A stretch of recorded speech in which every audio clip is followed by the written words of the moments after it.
arqueomanía.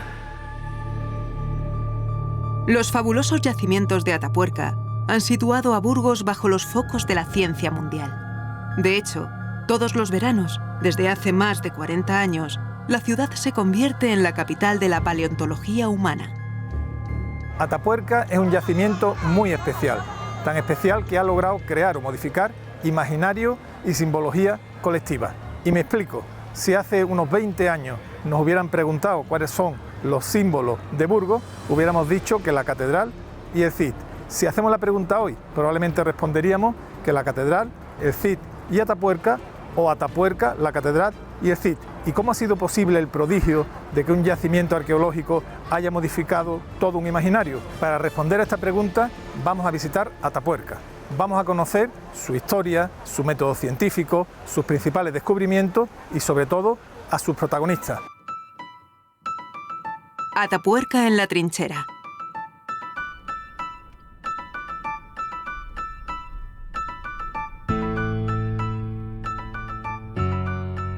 Al fondo ya se divisa el perfil de la suave sierra de Atapuerca con sus encinas y recuerdo perfectamente cuando llegué por este carril, que ahora está rodeado por estos trigales dorados, la primera vez que vine a Atapuerca, ¿no? Venía con toda la emoción, una visita obligada para todos los amantes de la arqueología y de la paleoantropología, y recuerdo la primera vez que vine, pues hará ya más de 20 años, en 1999, pude tener la fortuna de conocer los yacimientos de manos de Arzuaga y otros investigadores, y vine 2 veces. La primera bajé nada más ni nada menos que a la cima de los Huesos, que fue una aventura y para mí una experiencia inolvidable, y la segunda a la Galería del Sílex, una cueva muy poco explotada donde estaban todavía los enterramientos neolíticos vivos. Atapuerca es una sierra que hace 20 años sorprendía y 20 años después aún sorprende en mayor medida.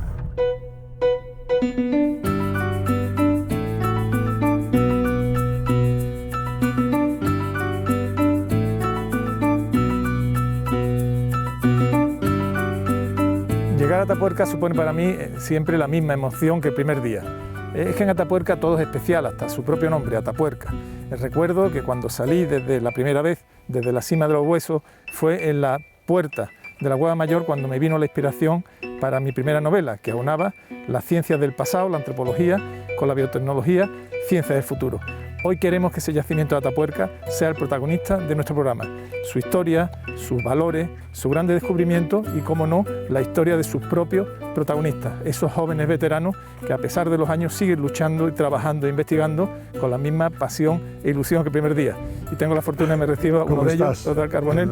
Muchísimas gracias por acogernos, deseando escucharnos tu experiencia, la investigación de este año y además tu propia historia, que es muy interesante. Entramos por la trinchera.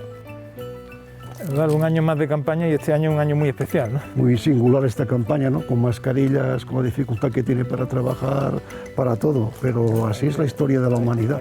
Pero yo pienso que la evolución humana es la historia de la evolución tecnológica, de la inteligencia operativa, de la conciencia operativa, y que, bueno, este reto en el que estamos metidos en este momento nos ayudará a entender. Y es que yo te veo a ti y yo no sé si tú eres un historiador del pasado y por tanto te quedaste estudiando las ciencias del pasado, o estás en la vanguardia de la biotecnología. Eres como un híbrido. ¿Qué eres? ¿Pasado o futuro? Tú has dicho, soy una subespecie en el sentido del conocimiento, porque me interesa mucho prospectar nuestra especie, ¿no? Prospectar al Homo sapiens, ¿no?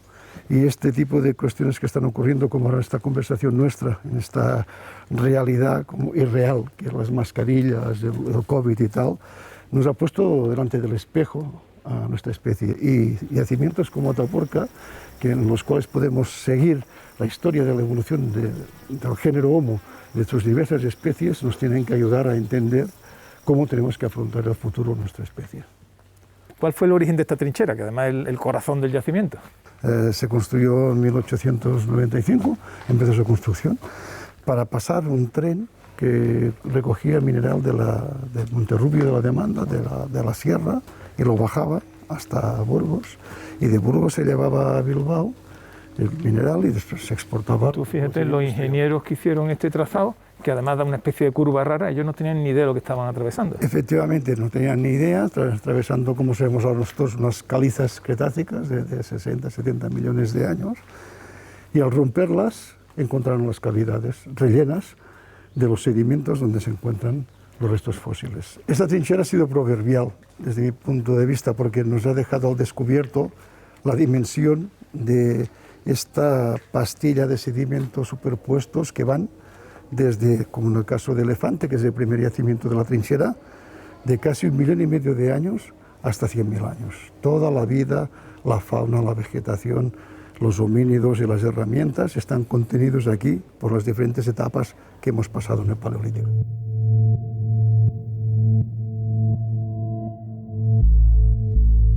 El umbral más antiguo de los yacimientos de la Sierra de Atapuerca supera ampliamente el 1.000.000 de años en la cima del Elefante. Allí se excavaron restos humanos de una especie todavía no identificada con seguridad. Vamos a descender a las profundidades de la cima del Elefante, que equivale a descender a las profundidades del tiempo, ¿no? Porque el nivel base tiene 1,3 millones de años. Utilizamos para ello los andamios que se ponen para permitir el trabajo de los investigadores.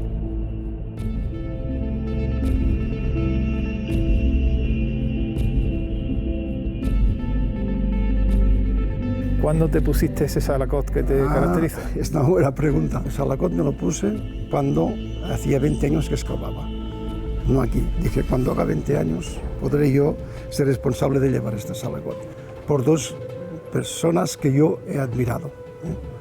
Al profesor Bogimpera, que fue el creador de la Escuela de Prehistoria de Barcelona y en México el autor de la intelectual del museo, y a una gran persona, al general Giap. ¿Cómo me describirías este corte? Es un corte magnífico, tenemos 1.300.000 años en el muro, en la base de evolución humana, y tenemos 100.000 años en la parte superior.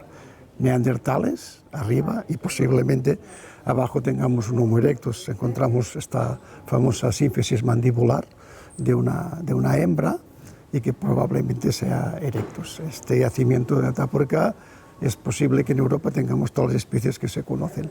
Ahora, también he comentado alguna vez que probablemente en el conjunto del complejo tengamos algún yacimiento que llegue a 1,5 millones o 1,8 millones, que sería el gran documento de la historia que fue en sus tiempos y ahora mismo Olduvai. De lo que yo intuyo es que podemos llegar básicamente hasta los primeros erectus o ergasters que salieron de África y Asia, porque hay una combinación. 1,5 millones es probable, ya que el Elefante, la cueva abierta, está mucho más elevada que esta, con lo cual no estaba inundada, y si estaba abierto los portalones ya podía haber ocupación, porque en Europa sabemos que en Dmanisi en 1,7, 1,8 existe. Si existe en esta encrucijada en el Cáucaso, probablemente se hubiera extendido rápidamente hacia Asia y hacia Europa. Y esto, en mi opinión, sería, digamos, la visión ideal de una Atapuerca mítica. Si no, 1,5 millones. O sea, sobre 1,5 millones yo pienso que es muy probable que en Atapuerca podamos encontrar presencia humana.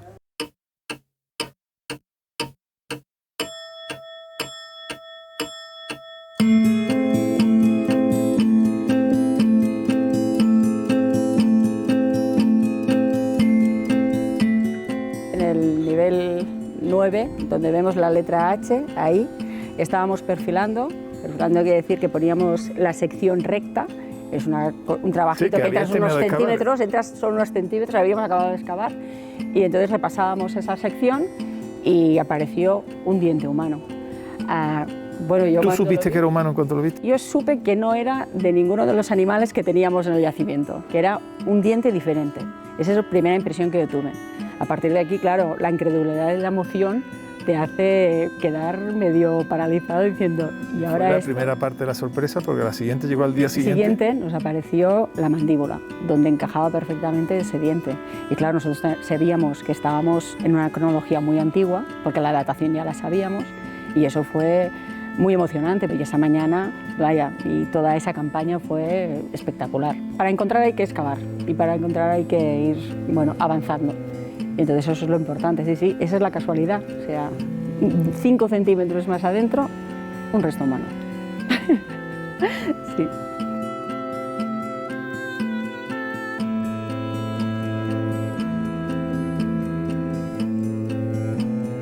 ¿Puede quedar en 25 años todavía algo por excavar y algo por descubrir en la cima del Elefante? Sí, sí, nos queda muchísimo por excavar, porque la cima del Elefante no tiene muchos metros de ancho, eso es verdad. Lo que pasa es que de profundidad y de altura tiene mucha potencia. En realidad, la cima del Elefante tiene unos 20 metros de potencia, o sea, de relleno sedimentario, y nosotros nos hemos centrado principalmente a estudiar los niveles inferiores, que son los de Pleistoceno inferior. Pero en la parte superior hay todo un paquete, todo un nivel, que es el nivel 19, que es de Pleistoceno medio final. Estaríamos en unos 200.000 años. En caso de encontrar restos humanos, tendríamos que encontrar neandertales, para que todos nos situemos un poco. ¿Qué fauna habéis encontrado y si es radicalmente distinta a la que hoy puede haber en la sierra? Es distinta, sobre todo hay carnívoros que son distintos, hay un Alpanonictis, que es una especie de nutria que es antigua, es de cronologías de más de 1 millón de años. Tendríamos Ursus dolinensis, tenemos hipopótamo, que no tenemos en la sierra. ¿Cómo llegan los huesos de un hipopótamo, que en teoría es un animal de llanura, de agua, cómo llega a una cima que se supone que tiene que subir por la sierra? Eso es muy interesante, porque la cima del Elefante tenemos que tener claro que no es un lugar de ocupación por nadie, por decirlo así. Todo lo que nosotros encontramos está en lo que llamamos en posición secundaria, o sea, se ha acumulado en algún punto y ha entrado por escorrentías al interior de la cavidad. Es un yacimiento en el que hay mucha diversidad de animales, entre ellos los humanos, mucha diversidad, pero no hay muchos elementos que representen a cada uno de estos, porque en realidad mueren fuera y entran arrastrados al interior.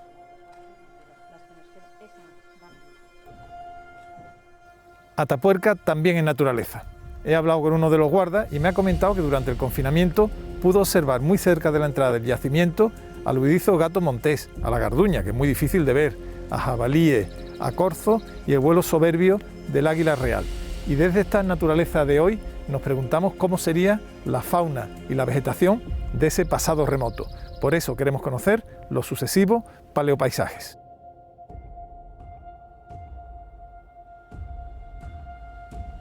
Gracias a la ciencia, podemos reconstruir la evolución de los paleopaisajes de Atapuerca. Las plantas y los animales se adaptaron a profundos cambios climáticos durante cientos de miles de años. Conozcamos la recreación de esos remotos paisajes que fueron el hábitat de las sucesivas humanidades que habitaron los montes de Atapuerca. Resulta complicado saber si los homininos se vestían con pieles o si iban desnudos, o conocer sus estrategias de caza y su acceso al agua. Y es que cada yacimiento alimenta con sus restos, fósiles y pólenes una máquina del tiempo que nos permite indagar en la naturaleza que los alumbró.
María Martinón es la directora del Centro Nacional para la Investigación de la Evolución Humana de Burgos.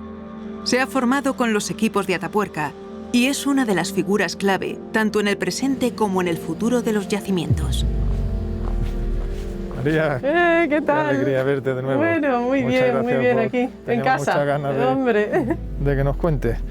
Bueno, y además este año, fíjate, la incidencia del virus, ¿no? Bueno, parte de la evolución, ¿no? Y de la historia del Tú hombre. que además, Un episodio en vivo e además indirecto. de científica, arqueóloga si cabe, sobre todo eres médico, ¿no? Con lo cual Sí. todo esto te suena, ¿no? Sí, pues sí, yo creo que la perspectiva del médico pues se está poniendo, ¿no? Al ser humano en este momento que estamos viviendo nos da una visión. Porque la humanidad es la humanidad y también los virus que nos han ido conformando a lo largo de los milenios, ¿no? Pues es parte de nuestra historia, entonces de alguna manera esto parece nuevo y no lo es.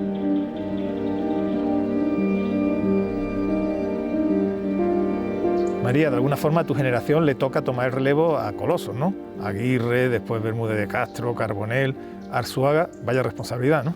Hay una responsabilidad de generar y de devolver lo que nos han dado. Y yo me siento en deuda con esa generosidad y creo que Atapuerca es más que un proyecto científico, es un proyecto humano donde se cultiva ese conocimiento que se genera, se comparte y se inculca. Llevas ya más de 13 años vinculada a Atapuerca, ya tienes un recorrido, has combinado tanto la tarea de excavación directa, pero también la de laboratorio y la de la disciplina más puramente científica. Este año, por ejemplo, has estado elaborando trabajos muy interesantes en torno al antecesor y utilizando modernas técnicas de proteínas. ¿Qué nos están diciendo sobre esa especie tan emblemática de Atapuerca como el antecesor? No se trata solo de tener el material, ¿no? El tesoro, la joya, los fósiles, se trata de aplicar las tecnologías más avanzadas, de ser pioneros también a nivel tecnológico y a nivel de investigación y de interpretación. Hemos hecho todos los estudios clásicos que se podían con los fósiles, pero ahora hay nuevas tecnologías. Ahora estamos ya en la era de la molecular, ¿no? De la genética y ahora de las proteínas. Y yo creo que es importante que la ciencia española no solo esté haciendo cosas buenas, sino que también lidere. Estas nuevas técnicas nos están permitiendo ratificar algunas de esas hipótesis que entonces podían parecer osadas, ¿no? Que un equipo de investigación de españoles con un conjunto de fósiles que se encontraban en la parte más occidental de Europa se atreviesen a decir que una especie como Homo antecessor ocupaba una posición tan central en el árbol de familia, ¿no? El ancestro común de sapiens y neandertales, nada más y nada menos. Las proteínas, pues casi 20 años después, han venido a ratificar aquellas hipótesis. Empezamos a tratar de investigar un poco, decir, acorralar a un antecesor, ¿no? ¿Qué haces aquí? Cuando ves a alguien, ¿de dónde vienes? Descubrimos que si comparábamos los fósiles que teníamos aquí en la Gran Dolina de Atapuerca, Homo antecessor, con todos los fósiles que había en África, pero también con los de Asia, lo que comprobamos es que Homo antecessor se parecía más a las poblaciones asiáticas que a las poblaciones africanas. La historia está cambiando, digamos que ese epicentro de la evolución humana se está desplazando un poquito fuera de África en algunos de esos episodios.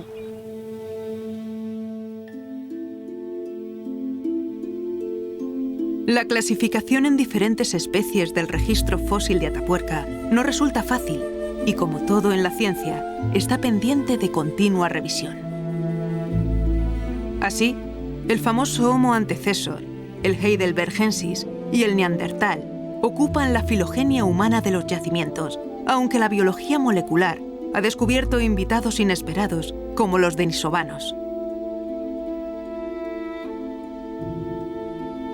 Y desde la trinchera, que alberga los yacimientos que se conocen desde hace más tiempo, vamos a pasar a uno de los yacimientos recién descubiertos prácticamente, la Cueva Fantasma. Este nombre proviene porque era una cueva de la que se tenía conocimiento por crónica, pero no aparecía. Y no aparecía porque estaba cubierto por una densa capa vegetal de estas especies, quercus, encinas y robles, que han cubierto esta sierra hoy y hace 2 millones de años. Esta Cueva Fantasma alberga grandes posibilidades y grandes sorpresas para ilustrar y asombrar a la ciencia del futuro.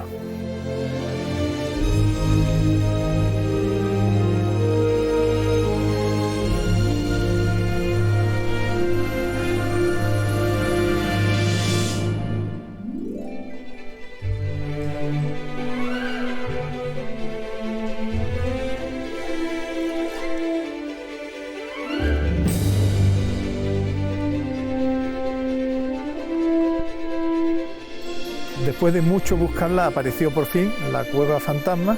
Tuvimos la ocasión de visitarla cuando estaba ahí empezando a excavarla y la verdad me llamó mucho la atención. ¿Cómo has preparado de una cueva enterrada, de una cueva oculta, de una cueva hundida? ¿Cómo habéis logrado establecer el frente de yacimiento? Aquí se han hecho sondeos en varios lugares para saber el potencial de la cueva. Se ha hecho también georradar para saber la profundidad que podían tener los sedimentos y finalmente vimos que era factible. cuando hicimos la limpieza ya aparecían algunos fósiles que los canteros de aquella época, de los años 50, habían sacado y, hombre, pues ya se veía que había fósiles, que había industria lítica suelta, que está ahora guardada y demás, y que se está cotejando con lo que está saliendo en este momento, ¿no? Se hicieron unas cuantas dataciones, ya dieron unos resultados y vimos que sí. Cueva Fantasma va a arrojar una información valiosísima, ¿no?, para ver la evolución humana en la península. Evolución humana que ha ido teniendo pues distintas etapas a medida que el conocimiento avanzaba, ¿no? El artículo que se ha publicado el 1 de abril de 2020 con las proteínas nos demuestra que efectivamente Homo antecessor es una especie hermana de los neandertales, de Homo sapiens, de nosotros, y de los denisovanos. Es decir, que forman una especie de conjunto, lo que yo llamo la humanidad emergente, un grupo de humanos que surge en algún lugar y en algún momento, probablemente hace 1 millón de años, y el lugar para mí ideal es el suroeste de Asia, en la conexión entre África y Europa, es donde pienso que surge toda esa humanidad emergente.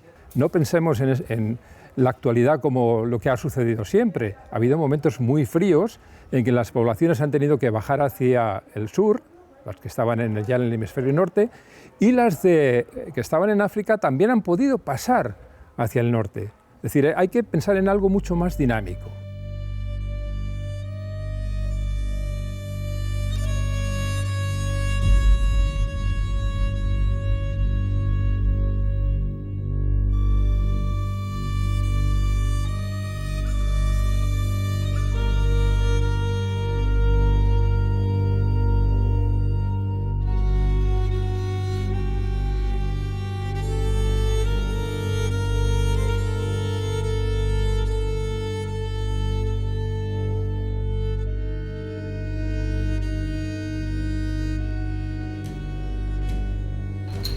Esta vista tan espectacular de la Gran Dolina nos permite comprender cómo funciona en verdad.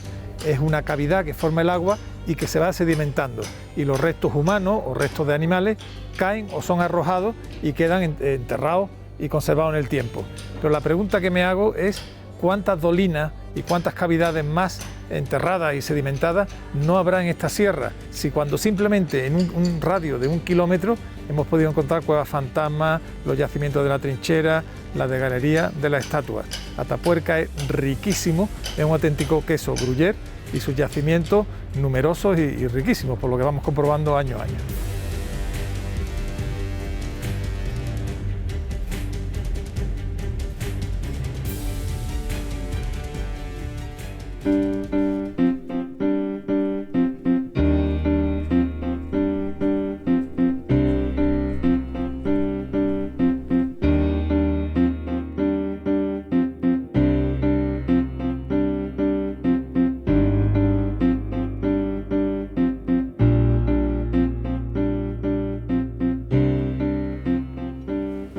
Hombre, ¿qué tal, Manolo? Luis, no te doy la me mano, alegra, porque hoy no este se año puede. no podemos. Qué alegría volver a verte. Igualmente. Y como siempre al tajo. Sí, ya ves qué ambiente, ¿no? Bueno, yo creo que nos podemos quitar esto porque estamos en un espacio abierto. ¿Abierto?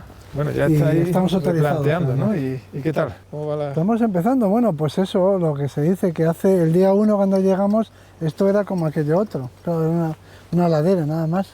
Y ahora ya van empezando a aparecer, bueno, pues los huesos, las ocupaciones. Muy superficial y además está in situ. Es decir, Por ejemplo, para ¿qué estar está en apareciendo? superficie. Pues a ver, Noemi, enséñanos qué es lo que has encontrado en este rato, ¿eh? Fíjate. En este rato, no llevamos hoy apenas nada. Fíjate que está en el mismo... Una herramienta, sí, muy cerca, vale, ya lo vemos. Muy cerca de la superficie, fíjate qué preciosidad, luego la lavaremos. Es la gran riqueza que tiene... Y ahí, y el fósil, el hueso ese grande, En principio estamos en una capa que sería neandertal la ocupación. sí, estos son neandertales.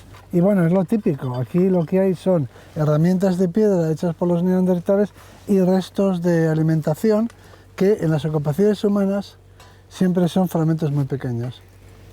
Porque los explotan, los cadáveres, las carcasas, explotan al máximo. Estás abriendo un nuevo yacimiento. Es un momento especialmente delicado y supongo hermoso, ¿no? Esto es lo mejor que hay, porque no había nada, porque este yacimiento no existía. Aquí había una ladera cubierta de árboles, ¿no?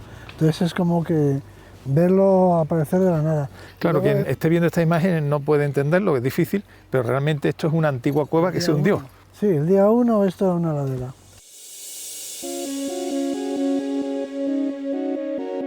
Uno de los veteranos de estas excavaciones es Ignacio Martínez. Esta campaña se ha estado ocupando del yacimiento de la Galería de las Estatuas con Juan Luis Arzuaga y María Martinón. Siempre te preocupó mucho el lenguaje, el asunto del origen del lenguaje, y ahora estás avanzando muchísimo, ¿no?, en esta materia, ¿no? Sí, en eso tenemos la suerte de que tenemos una línea de investigación que es novedosa, que era abordar el origen del lenguaje en vez de ver por la capacidad de producir palabras, por la audición, porque en la audición hay claves muy importantes para conocer las posibilidades del lenguaje.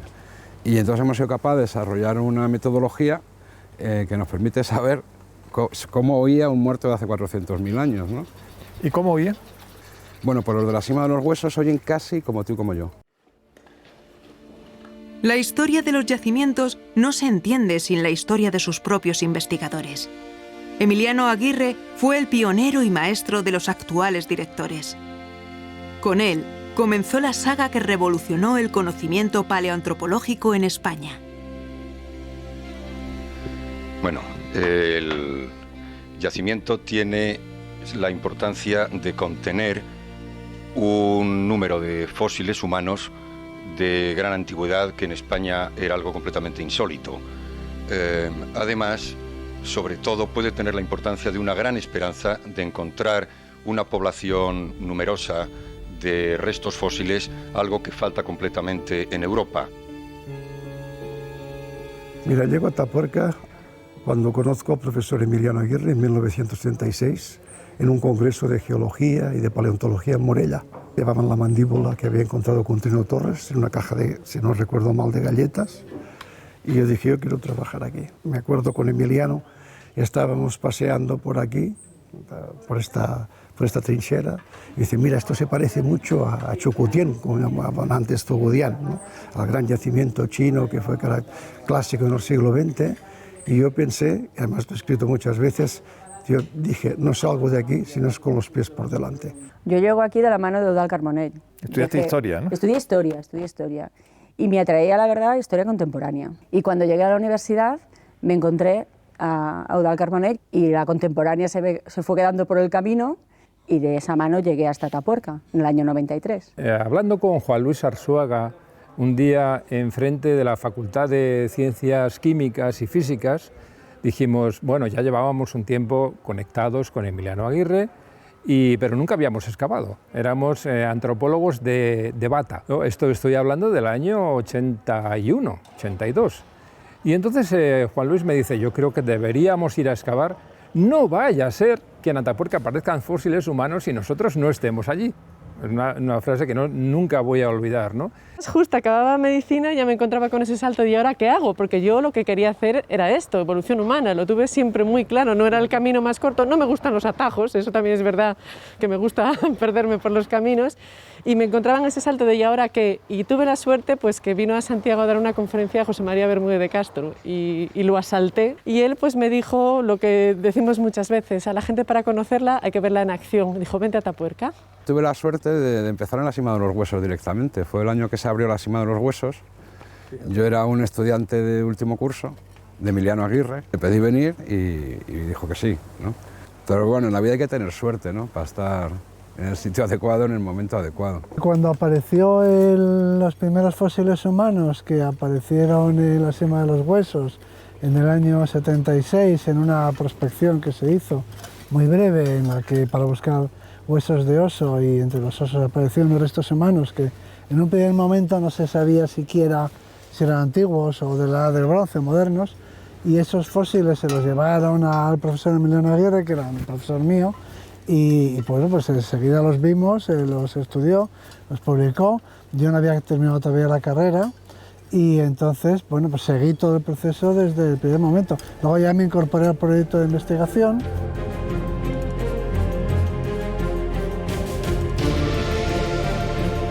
Nos toca abandonar Atapuerca y un año más lo hacemos con el agradecimiento y admiración por la tarea que aquí se desarrolla.